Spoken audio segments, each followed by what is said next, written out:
Information pardon, de la nuit, des manifestations ont lieu actuellement devant la Cour suprême à Washington. Magali, on va en parler avec toi. D'après le journal Politico, la Cour suprême s'apprêterait à annuler et à revenir sur le droit à l'avortement.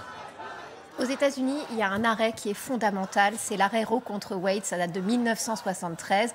Et à ce moment-là, les juges de la Cour suprême décident que l'avortement en fait, est protégé par la Constitution. Eh bien, c'est cet arrêt qui est menacé aujourd'hui, d'après Politico, qui s'est procuré des documents confidentiels. La Cour suprême serait sur un avant-projet qui remettrait en cause cet arrêt Roe contre Wade et devrait publier d'ailleurs cette nouvelle décision fin juin. Il faut bien comprendre que si l'arrêt Roe contre Wade est annulé, ça veut dire que chaque État américain est désormais libre de dire si oui ou non les femmes ont le droit à l'avortement dans leur État. Voilà ce qui est remis en cause. Ça a provoqué évidemment un tollé dans une partie de la classe politique américaine, d'où ces manifestations devant la Cour suprême. Il faut bien comprendre que pendant le mandat de Donald Trump, la Cour suprême elle a été largement remaniée. Il a pu nommer 3 nouveaux juges à la Cour suprême, ce qui fait que la majorité conservatrice est vraiment très établie. Il y a maintenant 6 juges conservateurs sur 9. On rappelle qu'ils sont nommés à vie.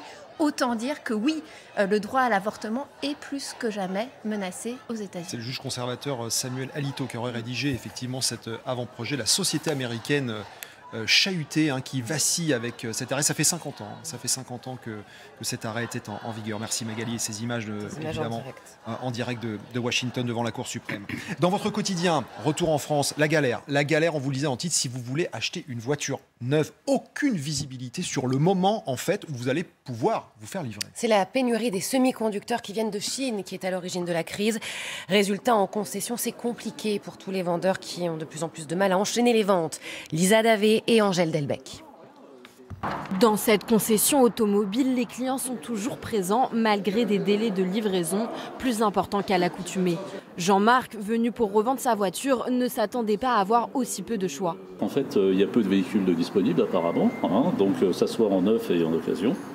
Et donc effectivement, l'offre elle n'est pas ce qu'elle aurait pu être il y a quelques années. Le secteur accuse une baisse de 22% des ventes par rapport au mois d'avril dernier. Un chiffre qui s'explique par la baisse de la production de certaines pièces en Chine ainsi qu'en Ukraine, ce qui augmente significativement les délais d'attente. La production la plus longue actuellement, c'est sur les véhicules hybrides, type le Tiguan hybride. On est à plus d'1 an de délai, étant donné les problématiques qu'il y a actuellement avec l'Ukraine, qui produit effectivement des câbles, et la Chine et les semi-conducteurs, et on a beaucoup de mal effectivement à recevoir nos véhicules actuellement. Ouais.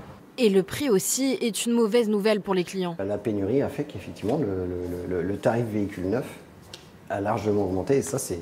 Tous les constructeurs sont impactés aujourd'hui avec ça. Seul rescapé de cette crise, les voitures électriques dont les ventes progressent. Voilà, c'est la grande panne. C'est la panne des semi-conducteurs, la panne de l'approvisionnement. C'est aussi la psychologie du marché. Moi, je me mets à la place des consommateurs. Quelle voiture demain? Est-ce que si j'achète une voiture hybride, en partie électrique, en partie essence, est-ce que je pourrais rouler dans les zones à faible émission des centres-villes? Ou est-ce que ce sera purement et simplement proscrit? Donc il y a toutes ces interrogations. Ça met en cause l'édifice de la distribution automobile. Jusqu'à présent, le modèle économique, qu'est-ce que c'était? Un concessionnaire, il vendait une voiture avec une marge proche de zéro.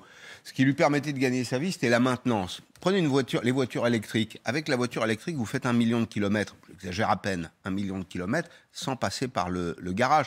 Et donc, vous avez un effondrement aujourd'hui du marché des voitures neuves. Regardez, pour 2021, on a vendu un petit peu plus d'1 million de voitures neuves en France contre 6 millions de voitures d'occasion. C'est-à-dire que, évidemment, il y a une partie des concessionnaires, certains concessionnaires vendent une partie du parc d'occasion, mais c'est très insuffisant pour gagner sa vie. Et ça ne s'arrange pas en 2022. Les derniers chiffres de la plateforme automobile nous disent que le mois d'avril est un mois catastrophique. Attention, c'est la première industrie de France, l'automobile. Il ne faut pas faire payer beaucoup d'acomptes parce que sinon les consommateurs ne seront plus là. Faire payer 20% du prix de la voiture pour un truc que tu vas avoir dans 1 an et demi, tu ne feras plus. Mais c'est terminé tout ça. C'est terminé. Bien sûr.